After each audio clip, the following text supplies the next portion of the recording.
adik kandungnya, ini tiba-tiba naksir sama kakaknya. Dan ini sebenarnya adalah pantangan dari ilmu sumbang anak dalam.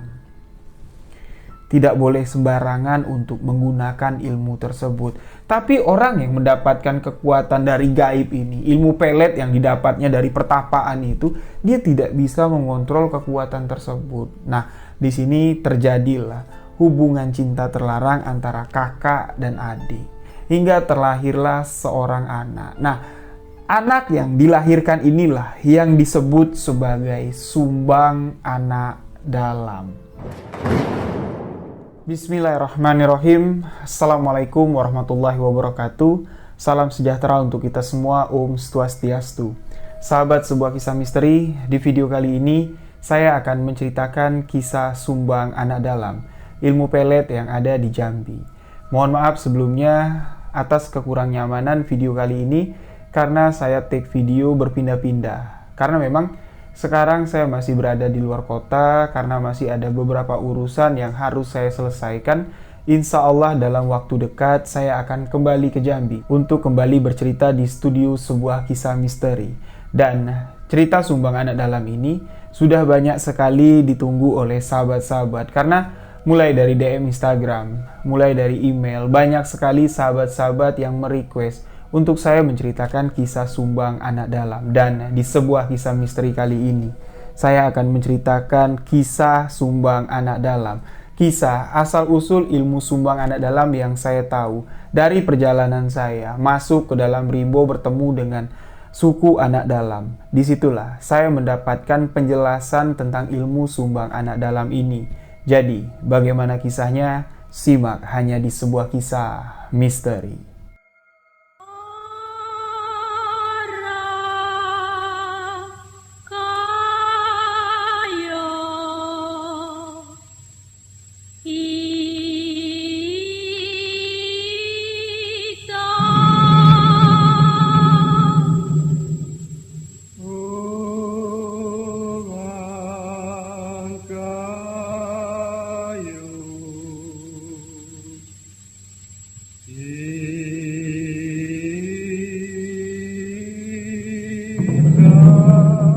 Beberapa waktu yang lalu saya menceritakan kisah perjalanan saya masuk ke dalam rimbo Jambi untuk bertemu dengan suku anak dalam. Kalau kami orang Jambi bilang orang rimba.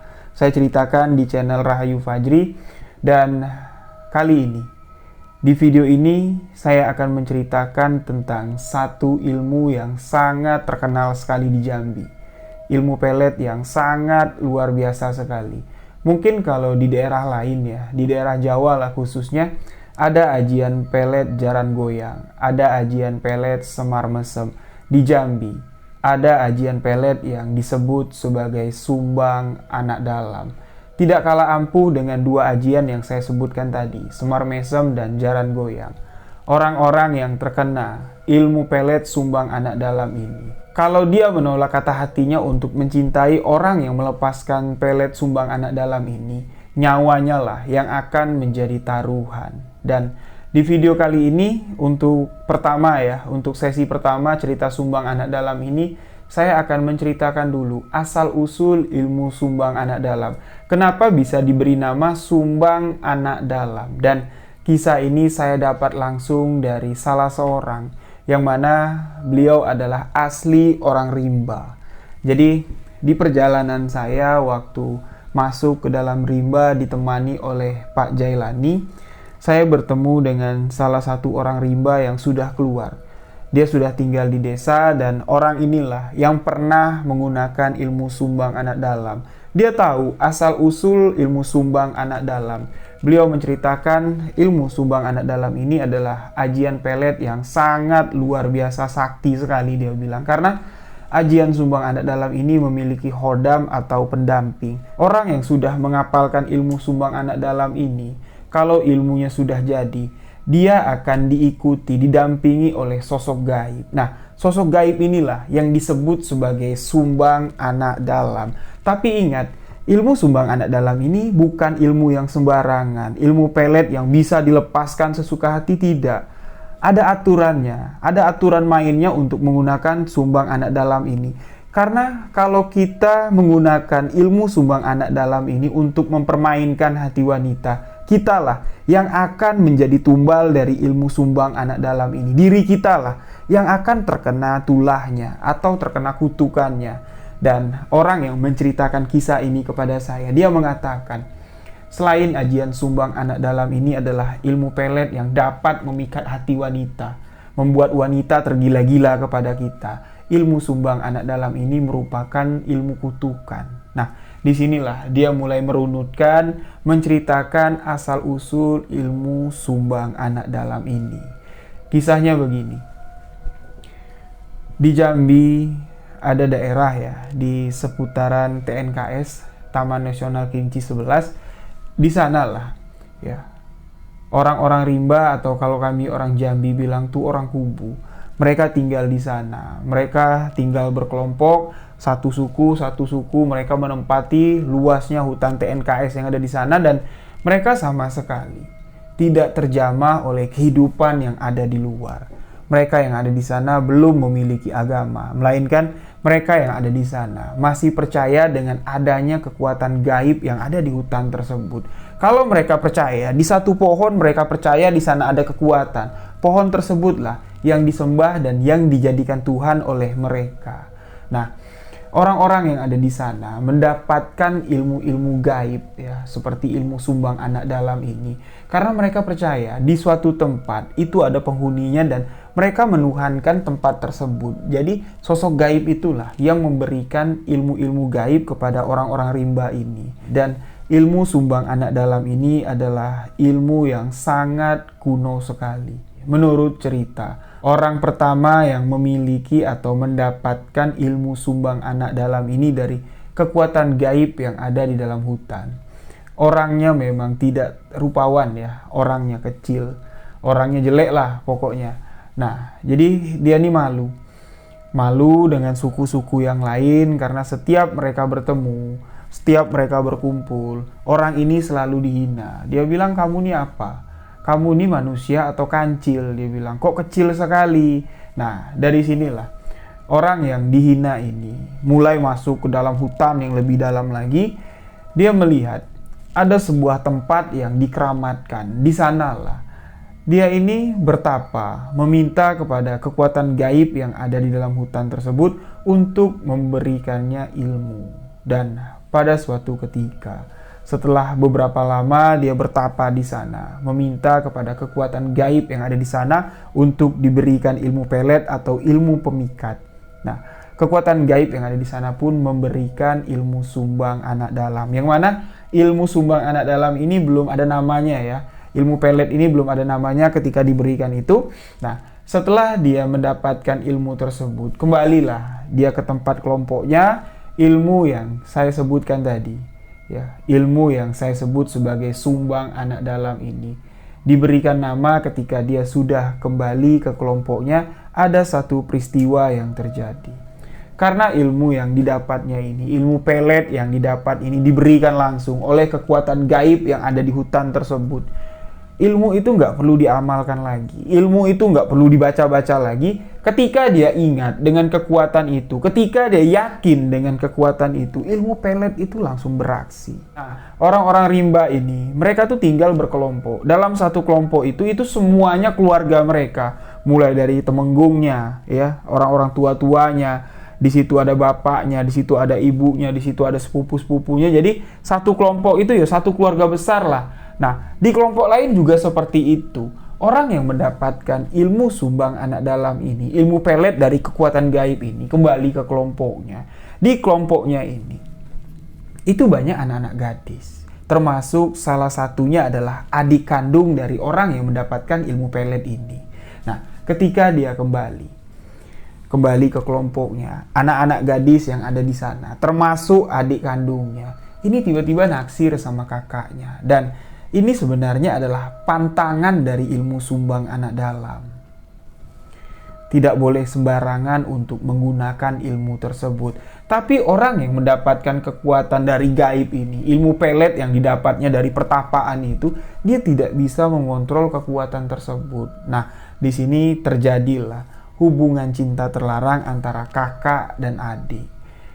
Setelah ilmu pelet sumbang anak dalam ini meresap ke dalam jiwa adiknya, adiknya pun tergila-gila kepada kakaknya dan kakaknya pun tidak bisa mengontrol kekuatannya. Mereka menjalin hubungan terlarang hingga terlahirlah seorang anak. Nah, anak yang dilahirkan inilah yang disebut sebagai sumbang anak dalam.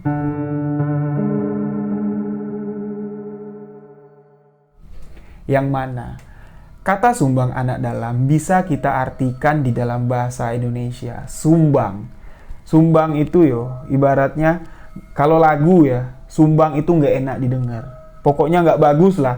Anak dalam melainkan nama mereka, suku anak dalam. Jadi sumbang anak dalam adalah anak dalam yang nggak baik, anak dalam yang nggak bagus, terlahir dari hubungan cinta terlarang kakak dan adik karena ilmu pelet yang sangat luar biasa sakti sekali. Nah, ketika anak itu lahir, otomatis keluarga ini atau kelompok dari suku anak dalam ini, mereka malu. Setelah anak itu lahir, anak dari hubungan terlarang kakak dan adik ini lahir, mereka pun dikucilkan dari kelompoknya. Hukum adat yang ada di sana tidak bisa menerima. Hukum rimba lah yang berlaku. Mereka dikucilkan, bahkan di sini. Anak yang terlarang itu atau yang disebut sebagai sumbang anak dalam, menurut dua versi cerita yang saya dapat. Versi pertama mengatakan kalau anak itu dibunuh. Menurut versi kedua, sumbang anak dalam ini dibawa lari sama kakak sama adik ini, sama emak sama bapaknya ini masuk ke tengah hutan yang lebih jauh lagi, menghindari kelompoknya, menghindari kelompok-kelompok suku anak dalam yang lain, karena mereka ini diburu, karena mereka sudah membuat aib di dalam rimba, mereka diburu dan ingin dibunuh. Nah, jadi dari dua versi cerita yang berbeda ini dari dua pendapat yang berbeda ini, saya simpulkan bahwa sumbang anak dalam itu masih hidup. Dibawa lari sama kedua orang tuanya masuk ke tengah hutan dan mereka pun membuat kelompok baru. Kelompok sumbang anak dalam ini adalah kelompok orang-orang rimba, orang-orang kubu yang terkucil. Jadi dari setiap koloni, kalau mereka melakukan kesalahan secara hukum adat mereka tidak bisa diselesaikan. Kesalahan mereka ini sudah sangat fatal sekali. Biasanya mereka itu akan dikucilkan, ditinggalkan oleh kelompoknya untuk tinggal sendirian di dalam hutan. Nah, orang-orang yang tersisih ini, orang-orang yang dikucilkan inilah berkumpul menjadi satu kelompok di tengah hutan yang ada di TNKS. Nah, mulai dari situlah ilmu sumbang anak dalam ini dikenal oleh masyarakat luar. Dari keturunan-keturunan sumbang anak dalam inilah. Keturunan dari anak yang terlahir dari hubungan terlarang kakak dengan adik inilah. Ilmu sumbang anak dalam ini diturunkan turun-temurun. Dan setiap orang yang mendapatkan atau menuntut ilmu sumbang anak dalam ini pasti diperingatkan dengan keras bahwa ilmu sumbang anak dalam tidak bisa digunakan sembarangan. Ketika kamu menggunakan ilmu sumbang anak dalam ini sembarangan, itu akan menjadi kutukan. Nah, orang-orang baik itu laki-laki ataupun wanita yang terkena ilmu sumbang anak dalam ini, dia bagaikan pungguk merindukan bulan. Pungguk merindukan bulan. Ibaratnya bulan purnama itu kan cuma muncul 1 bulan sekali. Nah, burung pungguk ini itu selalu merindukan terangnya bulan purnama. Setiap malam burung pungguk ini melihat ke atas sambil menangis, meneteskan air matanya menunggu sang rembulan timbul. Nah, ibaratnya orang yang terkena pelet sumbang anak dalam layaknya seperti pungguk merindukan bulan. Inilah sedikit penjelasan yang saya dapat tentang kisah ilmu sumbang anak dalam. Nah, jadi ilmu sumbang anak dalam ini ada beberapa tingkatan. Tingkatan pertama, tingkatan kedua, dan tingkatan ketiga. Untuk menyempurnakan ilmu sumbang anak dalam, harus melewati 3 tingkatan dan barulah ilmu itu sempurna, menyatu di dalam jati diri seseorang. Nah, ketika ilmu sumbang anak dalam ini sudah sempurna, ilmu itu nggak bakal pandang bulu. Setiap wanita yang kita tatap, orong-orong matanya atau titik hitam yang ada di bola mata wanita tersebut, wanita itu akan terkena ilmu sumbang anak dalam yang sudah ada di dalam jiwa kita. ilmu sumbang anak dalam yang sudah menjadi darah daging di dalam diri kita. Itulah bahayanya ilmu sumbang anak dalam. Tidak perlu ada ritual-ritual tertentu, asalkan 3 tahapan ilmu sumbang anak dalam sudah dilakukan, sudah sempurna dan sudah menjadi di dalam diri kita. Jadi tahapan pertama ilmu sumbang anak dalam ini, dia masih membacakan mantra-mantra untuk memelet seorang wanita. Yang pertama, ilmu sumbang anak dalam ini harus mendapatkan syarat-syarat tertentu dari wanita tersebut atau dari laki-laki yang akan dipeletnya. Setelah syarat-syarat itu terkumpul, ya, dilakukanlah beberapa ritual, barulah orang yang dikenakan ilmu sumbang anak dalam ini, orang yang dipelet ini, jiwanya terganggu, selalu kepikiran oleh orang yang melepaskan ilmu sumbang anak dalam ini. Dan ini adalah tingkatan yang paling rendah. Ya, efeknya juga tidak terlalu berat. Nah, setelah tingkatan pertama kita bisa membuktikan ya kalau ilmu sumbang anak dalam ini memang benar-benar ada, ilmu sumbang anak dalam ini benar-benar nyata, kita yakin dengan ilmu tersebut, baru boleh kita naik ke tingkat kedua. Tingkat kedua, kita tidak lagi menggunakan barang-barang yang harus kita dapatkan dari orang yang ingin kita pelet. Nah, tingkatan kedua ini, kita cuma membutuhkan air untuk dijadikan syariat ya, dijadikan syariat atau dijadikan alat lah untuk memelet seseorang, baik itu laki-laki maupun perempuan. Ketika seseorang sedang mandi di sungai, kita membacakan ilmu sumbang anak dalam. Wanita atau laki-laki yang kita tuju, asalkan kita tahu siapa namanya, itu akan terkena.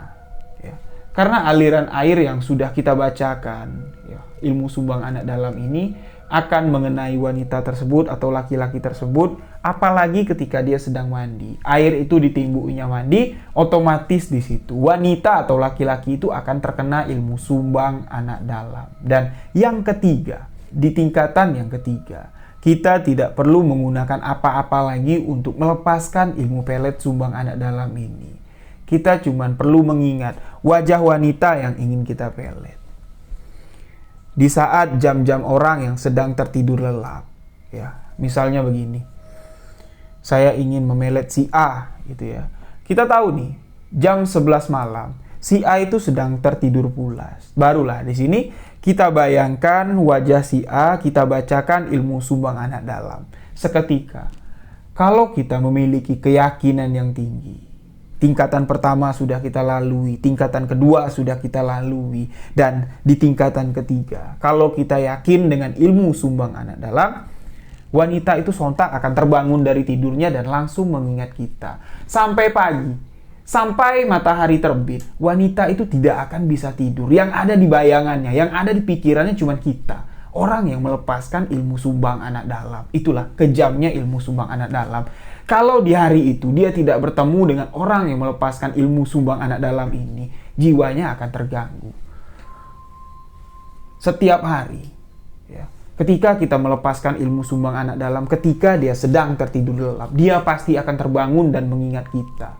Biasanya di hari ke-7 atau di hari ke-10, kalau wanita itu masih menahan perasaannya, di tengah malam, wanita yang kita bangunkan dengan ilmu sumbang anak dalam ini akan berjalan datang ke rumah kita, mengetuk pintu rumah, dan dia rela menyerahkan dirinya. Nah, itulah kejamnya ilmu sumbang anak dalam. Ketika tahapan pertama, tahapan kedua, tahapan ketiga telah selesai, ya. Yang pertama, kita sudah yakin, kita sudah buktikan itu berhasil. Tahapan kedua juga begitu, dan tahapan ketiga juga begitu. Barulah masuk ke tahapan penyempurnaan. Di sini, orang yang menggunakan ilmu sumbang anak dalam ini biasanya didatangi atau didampingi oleh sosok gaib. Sosok gaib yang mendampingi orang tersebut adalah sosok gaib si sumbang anak dalam. Seorang anak yang terlahir dari hubungan terlarang kakak dengan adik. Itulah, sosok sumbang anak dalam itulah yang akan mendampingi ketika sosok sumbang anak dalam sudah masuk ke dalam mimpi kita. Kita sudah dapat melihat seperti apa wajah sumbang anak dalam. Di sini kita tidak perlu lagi menggunakan cara-cara yang saya sebutkan tadi. Kita cukup menatap mata wanita. Ketika kita yakin, kita menatap orang-orang matanya, kita hanya mengatakan, Tunduklah, utak, benak, hati, jantung, limpo, empedu kamu kepada aku. Di situ, wanita itu kontak akan langsung jatuh cinta. Langsung keinget terus sama kita. Karena apa? Otak, benak, hati, jantung, limpo, dan empedunya itu sudah kita pegang. Sudah ada di genggaman kita. Ketika kita ingin menariknya, sontak itu semua akan hancur. Dan ketika kita berniat jahat kepada seorang wanita, kita ingin membuat wanita itu gila. Wanita itu akan gila. Karena pikirannya bisa dirusak oleh ilmu sumbang anak dalam. Karena sosok gaib sumbang anak dalam itu akan terus menghantuinya. Membisikkan nama kita di telinganya. Membayangkan wajah kita di dalam pikirannya. Merasuk ke dalam hatinya sehingga kejiwaannya akan terganggu. Tapi pesan dari orang yang melepaskan ilmu sumbang anak dalam ini. Ketika kita sudah melepaskan ilmu sumbang anak dalam kepada seorang wanita, di sini, kita harus menikahi wanita tersebut. Kalau kita tidak menikahi wanita tersebut, kitalah yang akan mendapatkan kutukan. Orang yang melepaskan sumbang anak dalam inilah yang akan mendapatkan kutukan. Karena wanita yang sudah terkena ilmu sumbang anak dalam ini tidak bisa diobati. Kalau kita biarkan, kita kenai dia ilmu sumbang anak dalam, dia tergila-gila sama kita tapi kita cuekin, ujung-ujungnya dia gila. Nah, disinilah kutukan atau karma dari ilmu sumbang anak dalam ini berlaku kepada diri kita. Diri kita lah yang akan mendapatkan bala. Biasanya, orang-orang yang sudah melanggar pantang dari ilmu sumbang anak dalam ini, dia akan dikucilkan dari kehidupan. Seolah-olah dialah sosok si sumbang anak dalam ini. Dimanapun kita duduk, dimanapun kita berkumpul, orang-orang yang ada di sekitar kita tuh benci saja dengan kita. Walaupun kita datang ke tongkrongan bawa rokok, bawa gorengan, tetap orang-orang yang ada di sana tuh merasa benci dengan kita, merasa muak dengan kita. Karena apa? Kita adalah sumbang anak dalam. Nah, jadi ilmu sumbang anak dalam ini pakai akuan kalau kami orang Jambi bilang. Ketika kita mengamalkan ilmu sumbang anak dalam, kita mengaku diri kita lah sumbang anak dalam. Akulah sumbang anak dalam. Dan disinilah letak kesalahan dari ilmu sumbang anak dalam. Karena kita mengakui diri kita adalah seseorang yang sangat hebat sekali. Memiliki kemampuan lebih tinggi dari yang dimiliki oleh Allah Subhanahu wa Ta'ala. Karena di sini ilmu sumbang anak dalam ini, kita harus bersekutu dengan kekuatan gaib yang disebut sumbang anak dalam tersebut. Kalau tidak, ilmu sumbang anak dalam itu tidak akan makbul. Ilmu sumbang anak dalam itu tidak akan paten. Nah, jadi ilmu sumbang anak dalam ini memang sangat berbahaya sekali.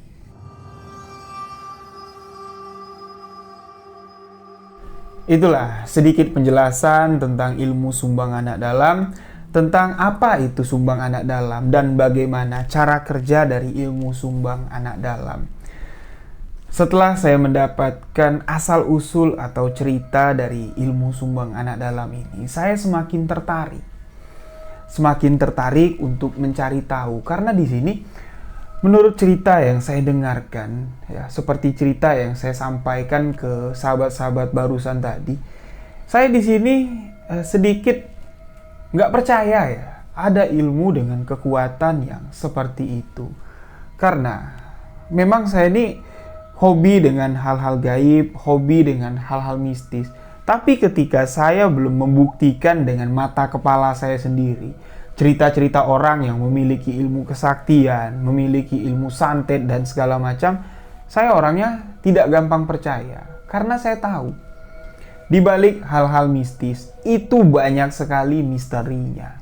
Misteri kebenaran lah yang paling utama ya. Banyak orang cuma ngaku-ngaku, aku punya ilmu A, aku punya ilmu B. Yo, sekali dites, itu bukan ilmu kebatinan atau ilmu gaib, melainkan adalah trik sulap. Nah, jadi dari situlah saya mencari tahu tentang keilmuan yang ada di Jambi itu. Saya mendatangi orang-orang yang bersangkutan dan saya ingin membuktikan. Membuktikan dalam arti kata di sini bukan menantang. Saya cuma meminta, kalau memang iya ada ilmu seperti itu, tunjukkan kepada saya. Dan orang yang menemui saya ini mengatakan, kalau sana nak membuktikan ilmu sumbang anak dalam itu ada atau tidak, nggak usah jauh-jauh. Sebelum saya keluar dari Rimbo, Ya, sebelum dia keluar dari dalam hutan untuk hidup berdampingan dengan masyarakat yang ada di desa, dia inilah yang menurunkan ilmu sumbang anak dalam kepada anaknya si Pak Jailani. Pak Jailani yang menjadi juru kunci saya untuk masuk ke dalam Rimbo, anak Pak Jailani yang bernama Kodir. Yang kemarin sedikit sudah saya ceritakan ya, kisah si Kodir memelet seorang wanita. Mungkin di sini akan sedikit saya jelasin lagi lah cerita kemarin. Jadi anak Pak Jailani ini ada yang bernama Kodir, yang mana pada saat saya bertemu dengan Pak Jailani ini sudah memeluk agama Islam. Alhamdulillah dia sudah berangkat haji, diberangkatkan oleh salah satu mantan gubernur Jambi. Nah, Pak Jailani ini juga memiliki banyak penghargaan. Beliau pernah menginjakkan kakinya ke Istana Presiden, diundang oleh Presiden SBY pada saat itu karena Pak Jailani ini mendapatkan penghargaan dari salah satu perusahaan jamu. Pak Jailani diundang untuk mengikuti sebuah festival. Di situ kumpul semua orang-orang yang tinggal di dalam Rimbo, mulai dari Sabang sampai Maroke ya, semuanya kumpul semua. Ada yang dari Banten, ada yang dari Kalimantan, ada yang dari Sulawesi, ada yang dari Palembang. Pokoknya kumpul semua. Dikumpulkan di satu tempat dan mereka pun dilepas ke dalam hutan. Kontesnya untuk mencari, perlombaannya ini untuk mencari bahan-bahan herbal, bahan-bahan ramuan yang bermanfaat untuk dijadikan obat. Dan alhamdulillah di sini Pak Jailani di sini bisa mengumpulkan 36 tumbuhan herbal yang bisa dimanfaatkan untuk menjadi obat. Dan setelah diriset oleh tenaga ahli yang ada di perusahaan jamu tersebut, penjelasan dari Pak Jailani tentang khasiat dari tumbuh-tumbuhan tersebut semuanya memang betul, semuanya memang bisa dibuktikan, dan semua penemuan dari Pak Jailani ini diambil oleh perusahaan tersebut untuk dijadikan obat herbal. Disinilah Pak Jailani dikenal dan beliau diundang ke Istana Presiden. Setelah Pak Jailani ini keluar, beliau ditarik oleh pemerintah daerah. Beliau ditarik, dibuatkan rumah, diberikan fasilitas, dan alhamdulillah Pak Jailani ini memeluk agama Islam dan dibiayai untuk berangkat pergi haji. Ketika Pak Jailani sudah memeluk agama Islam, dia mengatakan Pak Jailani ini sudah melepas semua ilmu yang ada di dalam dirinya.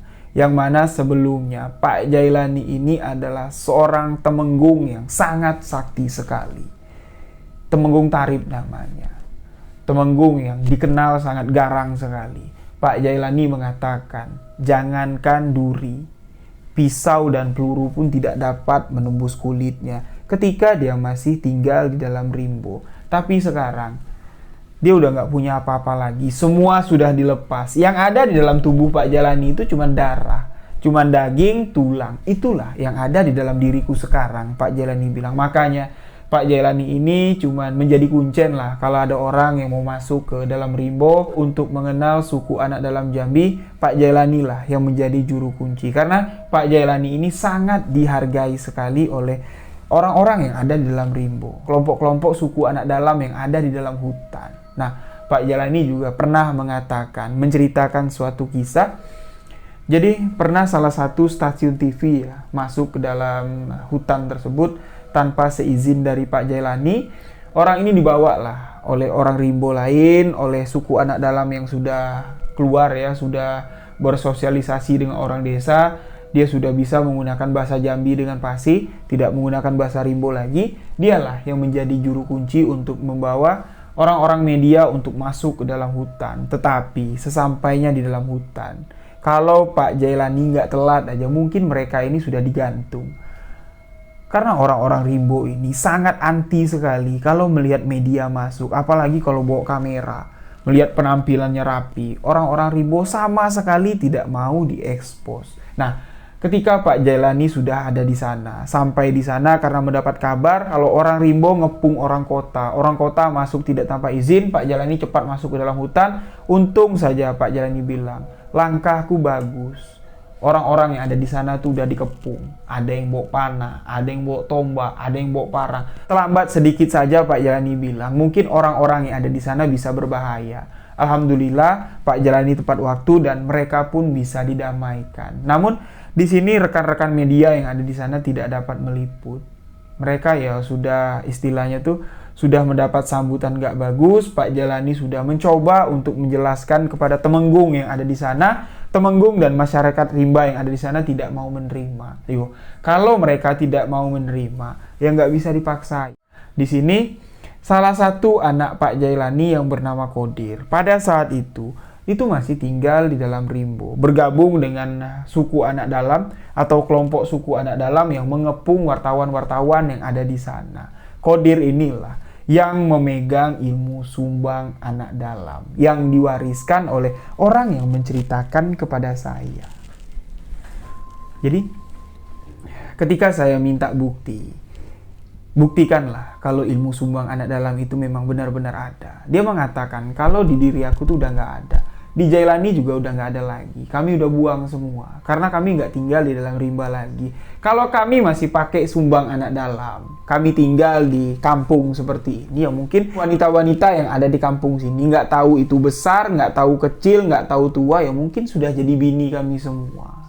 Nah, orang-orang rimba itu rata-rata kalau mereka sudah keluar dari dalam hutan, ilmunya itu udah dibuang sama mereka. Adapun juga ilmunya itu nggak mujarab lagi. Karena mereka sudah berkumpul dengan masyarakat, kehidupannya sudah berubah, sudah banyak pantang yang mereka makan. Jadi, kalau kamu ingin tahu, kamu minta antar sama Pak Jailani untuk bertemu anaknya yang bernama Qodir. Nah, Pak Jailani pun mengatakan, oh iya nak, Bapak lupa, kalau kamu ingin tahu ya tentang ilmu sumbang anak dalam, kita cari Qodir. Nah, pada saat itu Qodir ini nggak tinggal serumah sama Pak Jailani.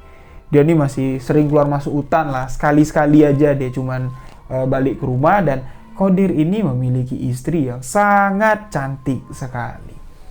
Ketika saya sampai ke rumah Pak Jailani, saya ini pangling. Ini orang kota dari mana? Saya bilang, kesasar. Cewek putih, bersih.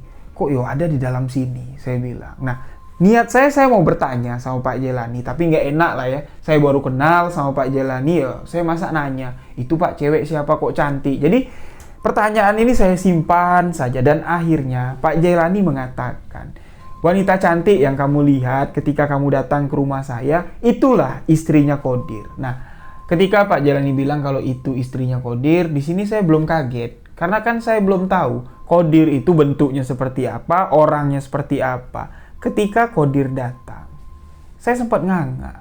Ini yang namanya Qodir. Mohon maaf sebelumnya, Qodir ini masih tinggal di dalam rimba. Dia masih menggunakan pakai cawat ya, pakai kain yang dijadikan celana. Qodir juga masih belum mandi. Badannya masih banyak kurap, badannya masih banyak panu dan mohon maaf sekali lagi, aroma badannya sangat tidak sedap sekali. Saya sempat nganga, loh, ini yang namanya Qodir. Kok bisa dapat wanita secantik ini? Nah, di sini Pak Jailani sebelum nyuruh saya bertanya ya, nyuruh saya ngobrol-ngobrol sama si Qodir, Pak Jailani nyuruh saya untuk bertanya dulu dengan istrinya Qodir.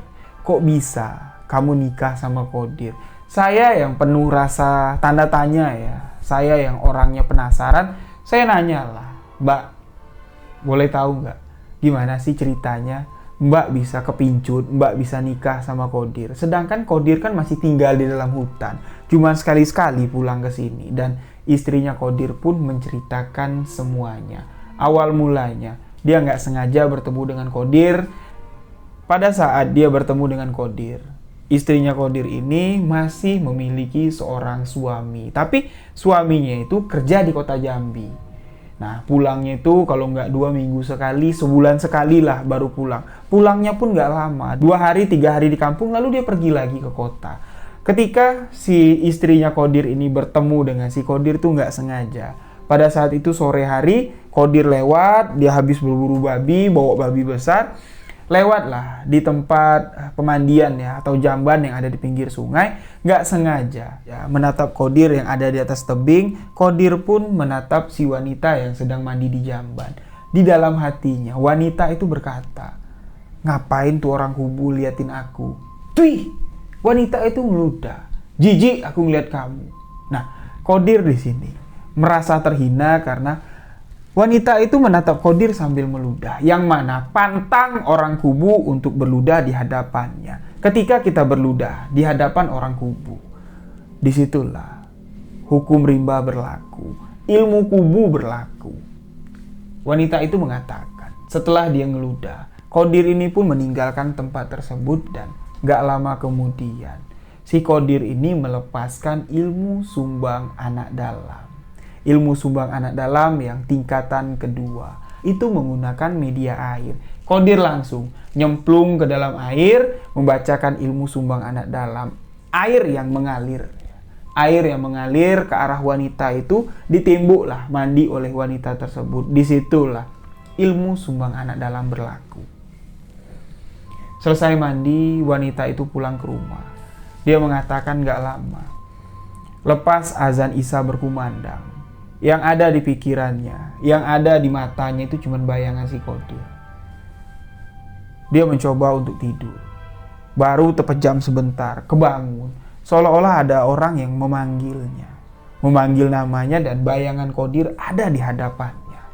Nah, bapak dari wanita istrinya Qadir ini adalah salah satu ustadz ya, salah satu imam masjid lah yang ada di sana. Wanita ini pun menceritakan kepada bapaknya, kenapa ya Pak, perasaan aku kayak gini. Aku kebayang-bayang terus sama orang kubu yang aku temui sore tadi. Nah, bapak si wanita itu kembali bertanya, memang tadi kamu ketemu orang kubu di mana? Kamu ngapain sampai ketemu sama orang kubu?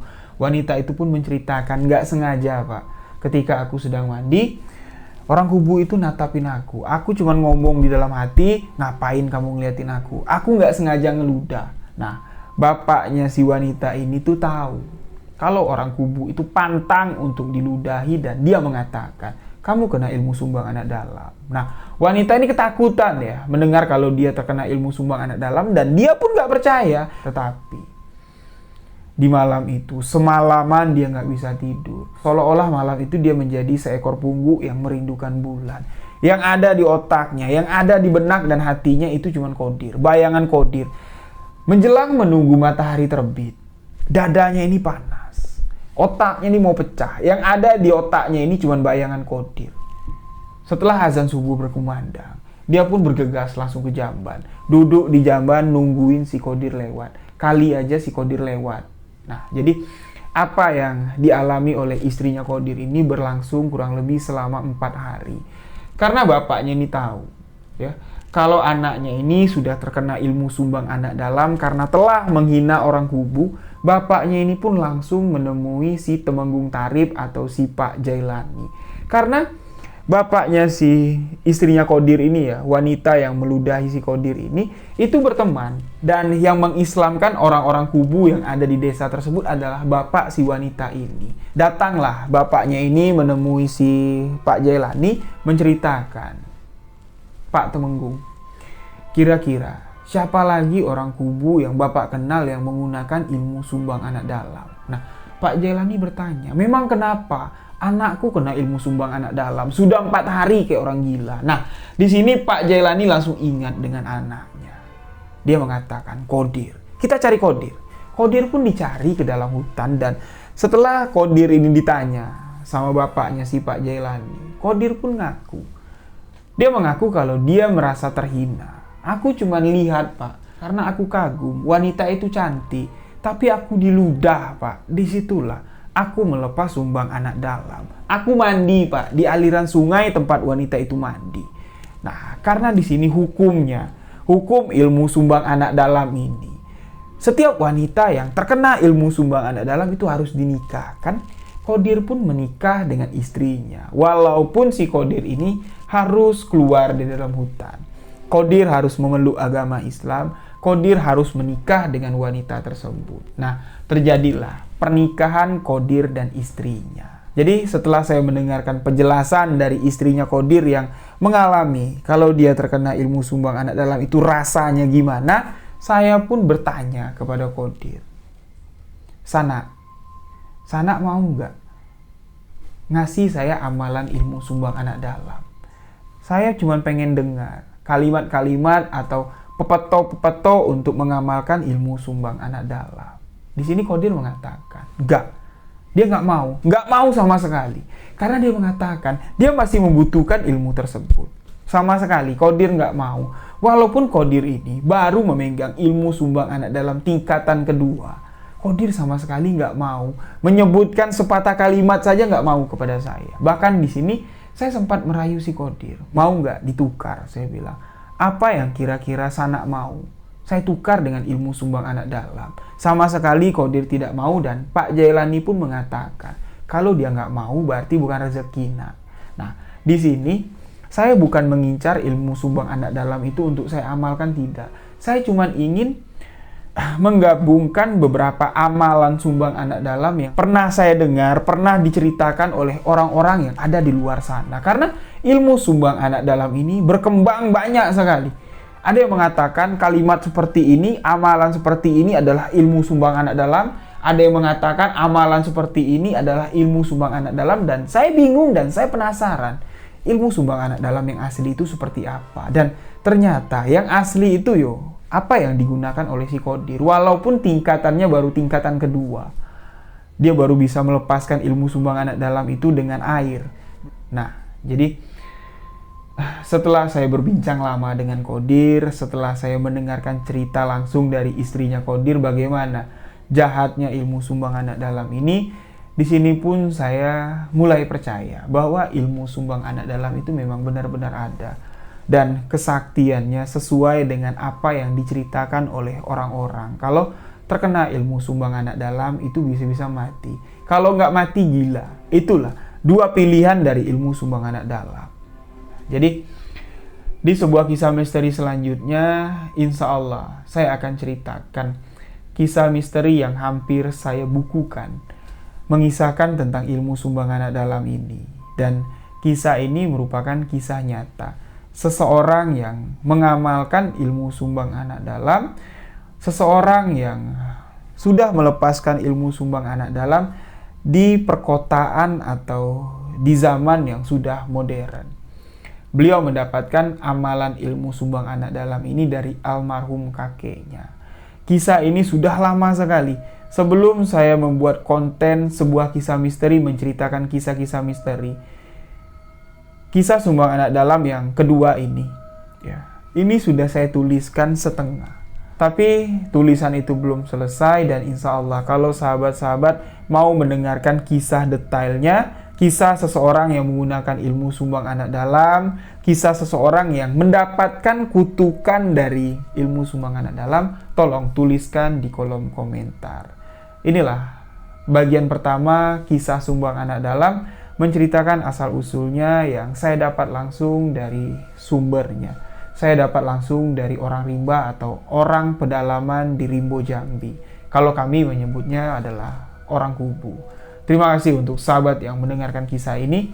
Mohon maaf jika ada salah-salah kata, salah ucap dalam penyampaian kisah ini. Saya Riwijaya mengucapkan wabillahi taufik walhidayah. Wassalamualaikum warahmatullahi wabarakatuh. Salam sebuah kisah misteri.